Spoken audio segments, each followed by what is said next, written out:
नमस्कार। मैं दिव्यांशी श्रीवास्तव आप सभी का स्वागत करती हूँ स्टडी आईक्यू पे। आज इस इंटरव्यू सेशन में हमारे साथ जुड़ी हैं छत्तीसगढ़ सिविल सर्विस 2019 की परीक्षा में रैंक 5 हासिल करने वाली रुचि शार्दुल जी।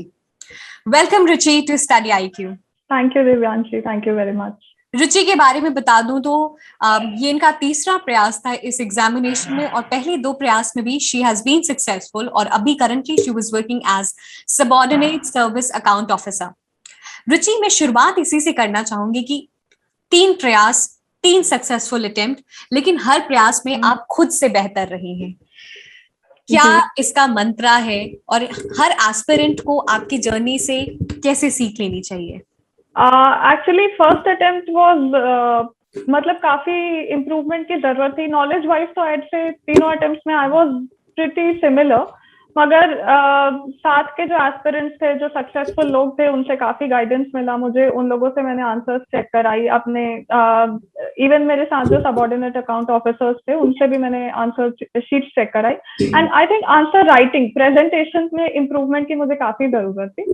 तो वो जो टिप्स मिले अपने साथियों से, उसको मैं इम्प्लीमेंट करती गई, अप्लाई करती गई, and I improve performance wise. Ruchi, although हमने सभी दर्शकों को बता दिया कि ये तीसरा प्रयास था और तीसरे प्रयास में भी आप सक्सेसफुल रही हैं, लेकिन अगर आप थोड़ा सा एजुकेशनल बैकग्राउंड के बारे में बता सके। हाँ, एक्चुअली मेरी स्कूलिंग रायपुर छत्तीसगढ़ से ही हुई है, सेंट जेवियर स्कूल से। कॉलेज मैंने नेशनल इंस्टीट्यूट ऑफ टेक्नोलॉजी से BArch यानी आर्किटेक्चर में ग्रेजुएशन की डिग्री ली है।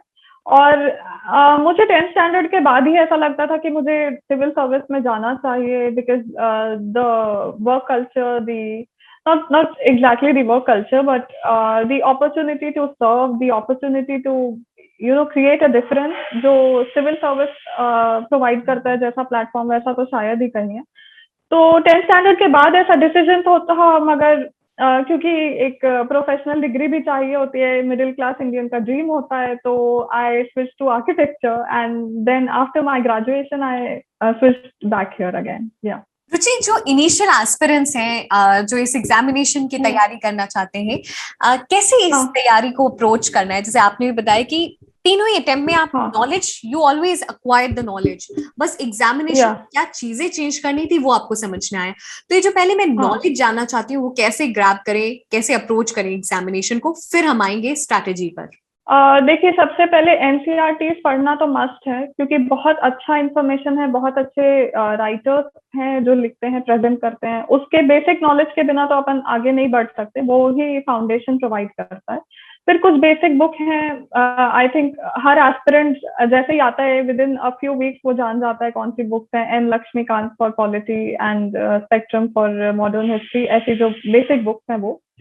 एंड उसके बाद करंट अफेयर्स में एक रेगुलर कमांड रखना, करंट हैपनिंग्स को फॉलो करने के बहुत तरीके हैं। फॉर एग्जांपल RSTV के डिबेट्स भी देख सकते हैं। ये सारी चीजें फॉलो करते हुए नॉलेज पहले क्रिएट करना, may be with in 1-2 months इंसान MCQ भी प्रैक्टिस करना स्टार्ट कर सकता है, आंसर राइटिंग भी स्टार्ट कर सकता है। तो that is how you build up. ये भी हो जाता है कई बार कि हम पढ़ते पढ़ते इतना पैशनेट हो जाते हैं सब्जेक्ट को लेके कि हम अलग ही डायरेक्शन पकड़ लेते हैं। तो we have to stop that. Previous years question papers देखें तो हमें पता रहेगा कि एग्जाम क्या डिमांड करता है, और उसके अकॉर्डिंग हम अपनी पढ़ाई को ट्रैक पे रख सकते हैं। रुचि, अगर मैं आपकी प्रिपरेशन की बात करूं तो आपने एसए में you secured one of the highest. मैं डायरेक्टली मेंस की प्रिपरेशन पे आ गई, क्योंकि मेंस एक बहुत ही इंपॉर्टेंट और सबसे डिसाइडिंग फैक्टर होता है।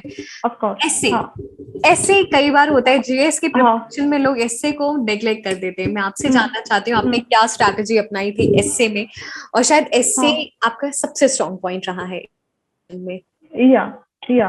एक्चुअली जो मेरा फर्स्ट अटेम्प्ट था उसमें मैंने ऐसे में बहुत कम मार्क्स स्कोर किए थे। I score 97 out of 200 and करीब 50 मार्क्स की बढ़त मिली मुझे उस अटेम्प्ट से। अभी मैं कंपेयर करूं तो सबसे पहली चीज तो मैं एक चीज ये होती थी कि अलग ही फ्लो में चली जाती थी मैं ऐसे लिखते लिखते। आई डिडंट मतलब खुद पे भी कंट्रोल होना जरूरी है कि एग्जाम के डिमांड्स को आप पहले मीट करिए, बजाय कि एक ट्रैक पकड़ लेने के। And I was more conceptual, I was more discussion oriented. मुझे याद है अमर्त्य सेन जी की एक बुक है, उसमें कोई कॉन्सेप्ट था कैलिफोर्नियन आइलैंड्स इन सब सहारन सी। ऐसा कोई फ्रेज यूज हुआ था, तो मैं वैसे फ्रेजेस यूज कर देती थी हाई फाई, जबकि सीजीपीएससी डिमांड्स मोर फैक्चुअल ऐसे योजनाओं के बारे में बात करें, गवर्नमेंट के एक्ट्स के बारे में बात करें, कॉन्स्टिट्यूशन में क्या प्रोविजन है उस बारे में बात करें, वैसे चले। पर मैं वो डायरेक्शन नहीं पकड़ती थी, मैं दूसरा डायरेक्शन पकड़ लेती थी। तो मैंने वो चीज समझी सबसे पहले कि डिमांड कैसी है सीजीपीएससी की, और मैंने उस डिमांड के अकॉर्डिंग ऐसे को प्रेजेंट करने की कोशिश की। I try to be more organised in my presentation of ऐसे। कोई भी टॉपिक है तो उसको आप मल्टीपल डायमेंशंस में, मल्टीपल एंगल्स में एक्सप्लेन कर सकते हैं, social dimension, economic dimension, environmental dimension. तो इस बार मैंने कोशिश की कि मैं ऐसे को वैसे प्रेजेंट करूं। प्लस मुझे ऐसा नहीं लगता कि जीएस और ऐसे की प्रेपरेशन अलग अलग होती है। जीएस में जो आप पढ़ते हैं उसी को इन अ वे सम टोटल करके समराइज करते हुए ऐसे में लिखते हैं। जैसे इस बार मेंस में एक ऐसे था, higher education versus skill development. तो जब आप सिलेबस उठा के देखेंगे तो पेपर 7 का सिलेबस भी करीब करीब वैसा ही है। तो मैं वहीं से जो पढ़ती थी उसी को मोर ऑर्गेनाइज्ड वे में ऐसे के डिमांड्स के अकॉर्डिंग प्रेजेंट करने में एफर्ट डाली। रुचि जी, ऐसे की डिमांड को कैसे समझना है, क्योंकि जैसे अभी आपने कहा पेपर 7 से हाँ। काफी मिलता जुलता आपने टॉपिक तैयार किया था, ऐसे की हम्म। डिमांड को कैसे समझना है, और एक एस्पिरेंट जब एग्जामिनेशन हॉल में होता है तो क्या किन किन बातों को आउटलाइन बना लेना है पहले एस्से को लिखने से पहले? देखिए, सबसे पहले फर्स्ट पैराग्राफ तो आप ऐसे को एक्सप्लेन करते हुए लिख सकते हैं। मतलब टॉपिक क्या कहता है, जैसे higher education versus skill development, तो मे बी हायर एजुकेशन के बारे में 1-2 सेंटेंस, स्किल डेवलपमेंट के बारे में 1-2 सेंटेंस। एंड देन कॉन्स्टिट्यूशन में क्या प्रोविजन है, एजुकेशन रिलेटेड कोई प्रोविजन है कॉन्स्टिट्यूशन में तो हम वो ला सकते हैं। For example right to education, although right to education is very basic, we don't have any constitution में हायर एजुकेशन के बारे में तो मैं अभी याद नहीं कर पा रही हूँ कोई प्रोविजन होने का। देन मे बी कोई और टॉपिक में, जैसे अगर एनवायरमेंट का टॉपिक है तो right to life and personal liberty का एक एस्पेक्ट है कि अच्छे एनवायरमेंट में जीना। तो अगर एनवायरमेंट पे ऐसे है तो आपको कॉन्स्टिट्यूशनल प्रोविजन से बैकअप कर सकते हैं। उसके बाद फिर हायर एजुकेशन के लिए इंडिया में क्या प्रोविजन है, स्किल डेवलपमेंट के लिए क्या प्रोविजन है। जैसे स्किल डेवलपमेंट मिशन लाई थी गवर्नमेंट 3-4 साल पहले 2015 में, आप वो बता सकते हैं। आप और क्या क्या चीजें हो रही है उस दिशा में, क्या जरूरत है। बहुत बार ऐसी चीजें आती है, रिपोर्ट्स आते हैं न्यूज़पेपर्स में कि हमारे ग्रेजुएट्स बहुत ज्यादा एम्प्लॉयबल नहीं है, आप उसके बारे में बात कर सकते हैं। तो ऑर्गेनाइज करते हुए पहले कॉन्स्टिट्यूशनल प्रोविजन, फिर में भी एक्ट, फिर में भी स्कीम्स क्या है गवर्नमेंट की जिससे लोग स्किल्ड हो सके, उस तरीके से बात करते हुए देन आपके भी कुछ सजेशंस हो सकते हैं। And then maybe you can write a conclusion. अभी जैसे नेशनल एजुकेशन पॉलिसी भी आई थी, वो भी स्किल डेवलपमेंट पे बहुत स्ट्रेस डालती है। तो जितनी भी चीजें अभी हो रही है currently and what more can be done, ये बताते हुए फिर कंक्लूजन देना है। तो this is how I use to write the essay. Ruchi ji, ये तो हमने बात कर ली ऐसे की। अब मैं चाहती हूँ आपसे जानना कि जो मेंस है उसमें आंसर राइटिंग किस तरीके से होनी चाहिए, क्योंकि अलग अलग पेपर्स की अलग अलग डिमांड होती है। आप कैसे आंसर लिख रहे हैं, अगर वो पेपर 1 पेपर 2 अलग अलग की बात करें, तो मैं चाहती हूँ आप उस पर बताएं थोड़ा सा कैसे प्रैक्टिस करना है। देखिए, सबसे पहले मैंने ये चीज समझी है कि अलग अलग मार्क्स के क्वेश्चंस होते हैं। तो जैसे 2 मार्क्स का क्वेश्चन है, तो 2 मार्क्स के क्वेश्चन में आप इधर उधर की बात नहीं कर सकते, फ्रिल्स नहीं ऐड कर सकते, आप जो एकदम कोर है उस क्वेश्चन का उस पर बात करिए। तो for example write a few words about Indus valley civilisation आता है क्वेश्चन।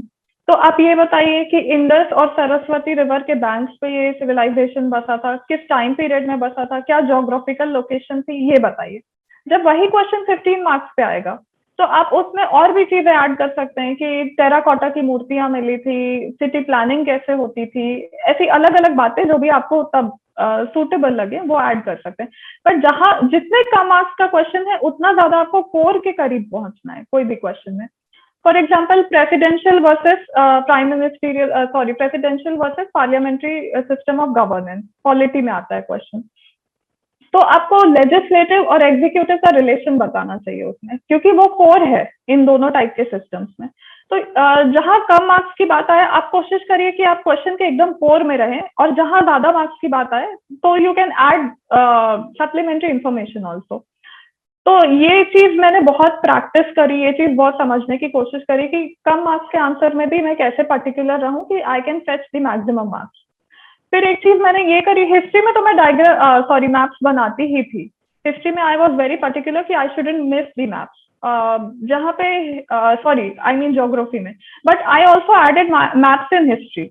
ये भी एक चीज करी मैंने कि कहीं पे मे बी कोई छत्तीसगढ़ का डिस्ट्रिक्ट है तो मैंने मैप बना के हिस्ट्री में भी शो किया। वो चीज जनरली लोग हिस्ट्री में नहीं करते थे, ओनली रिस्ट्रिक्टेड टू ज्योग्राफी, पर मैंने दोनों में बनाए मैप्स। साइंस में मैंने डायग्राम्स बनाए, एंड फिलोसफी का जैसे पेपर था तो उसमें भी मैं कोर वर्ड्स लिख लेती थी हर अलग अलग फिलोसफी की। जैसे जो मतलब फिलोसफी में बहुत सारे टर्म्स भी होते हैं important.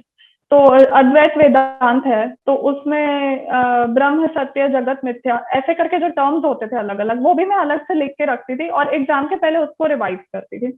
And I made sure कि मैं ऐसी फिलोसफी, वैसे वर्ड्स जो कोर वर्ड्स होते हैं, जो इम्पोर्टेंट वर्ड्स होते हैं, जो अलग से बिल्कुल मतलब एक वर्ड में पूरा कन्वे कर देते हैं, वो अच्छे से लिख के प्रेजेंट करूं। बहुत ही डिटेल में आपने समझाया कि कैसे फिलॉसफी को यूज करना है, कैसे डायग्राम्स को यूज करना है।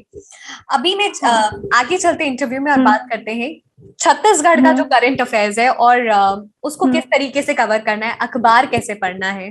देखिए न्यूज़पेपर्स में वैसे छत्तीसगढ़ का इंफॉर्मेशन बहुत ही फिल्टर्ड नहीं मिलता है, बहुत मेहनत करनी पड़ती है, मैं भी मानती हूँ। इसके अलावा मैंने ये भी कोशिश करी कि जो गवर्नमेंट की वेबसाइट्स होती हैं, जनसंपर्क विभाग की, ये सब के थ्रू भी मैं इंफॉर्मेशन निकालती रहूं। अगर स्कीम्स हो रही हैं तो स्कीम्स का इम्प्लीमेंटेशन क्या है।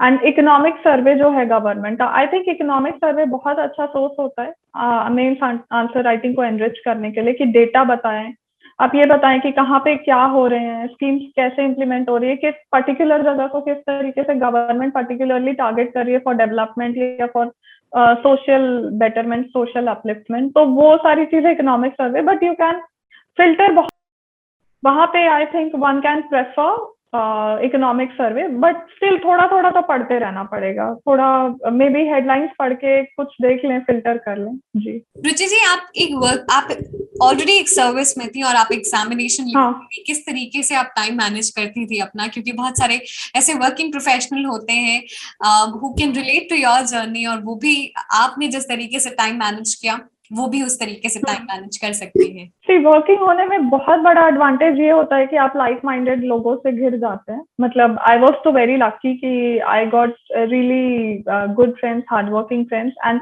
हम लोग मतलब ऑफिस से मे भी 5 बजे आ रहे हैं तो 6 बजे से रात के 9-10 बजे तक बैठ के पढ़ते थे, ग्रुप डिस्कशन करते थे, and we were very good at group discussion. मतलब बहुत इजीली हो जाता था, टाइम कम लगता था, बहुत सारा सिलेबस कवर हो जाता था। तो ऐसे करके कभी कभी ऐसा होता था आते जाते भी गाड़ी में भी बैठ के 4 व्हीलर में साथ जाते थे तो पढ़ते रहते थे। तो दिस में हम लोगों ने बहुत पढ़ाई करी, and this is how we were able to crack it. जी जी, ये तो मैंने प्रीलिम्स और मेंस की बात कर ली। अब हम चाहते हैं आप पर्सनालिटी टेस्ट के बारे में बताएं, हाउ वाज योर एक्सपीरियंस, और आप क्या टिप्स और सजेशंस देना चाहेंगे उन एस्पिरेंट्स को जो पहली बार इंटरव्यू फेस करने वाले हैं। देखिए सबसे पहली चीज तो मैं ये कहूंगी कि मतलब अपने मन से बायसेस को हटाएं। हम लोग बहुत सारे प्रेजुडिसेस मन में बना लेते हैं, एंड किसी की गलती नहीं होती। जैसे हम देखते हैं अपने आसपास चीजें, वैसे ही हमारा माइंडसेट होता जाता है। तो कोशिश करें कि हमारे मन में किसी भी तरह का बायस नहीं हो, किसी के अगेंस्ट प्रेजुडिसेस ना हो, क्योंकि इंटरव्यू में मुझे लगता है जेन्युइननेस इंसान की दिखती है। अगर आप you are not a racist, you are not a casteist, you are not a communal person, तो that really reflects in your personality. And for guys I will say misogyny. तो हमें पहला अटेम्प्ट तो ये करना चाहिए कि ये सब चीजें हमारी रिफ्लेक्ट क्या हमारे अंदर हो ही ना, तो रिफ्लेक्ट होने का तो सवाल ही नहीं। एंड सेकेंडली अक्सर ये होता है मेंस के बाद we stop reading the newspaper, stop following current affairs, interview आएगा तब देख लेंगे, तो फिर वो बर्डन कम हो जाता है इंटरव्यू के पहले। तो you should be a regular as far as current affairs are concern. ये नहीं होना चाहिए कि बाद में देख लेंगे। तैयारी उस दिन छोड़िए, या तो आप अपनी पोस्ट से सेटिस्फाई हो जाएं या सैचुरेट हो जाएं कि अब हम और तैयारी नहीं कर सकते। Otherwise you have to study every day, भले आप 2 घंटे पढ़े, भले 8 घंटे पढ़े, that depends on you. And thirdly confident रहिए। ठीक है इंटरव्यू वाले भी they may get strict, but at least you have to show that you have got the potential कि आप जो भी पोस्ट आपको मिले आप हैंडल कर सकते हैं। तो these are the most important tips I think. Okay, so हाँ. Ruchi, coming towards the end of the interview session, हमने आपसे prelims, mains, interview की बात की, किस तरीके से अपने marks Yeah. हिस्से में आप enhance कर सकते हैं. Thank you Yeah. so much for joining us in this interview session. It was absolute pleasure to have you. Thank you, and the entire team wishes you all the very best and good health. Thank you, Divyanshi. It was nice talking to you.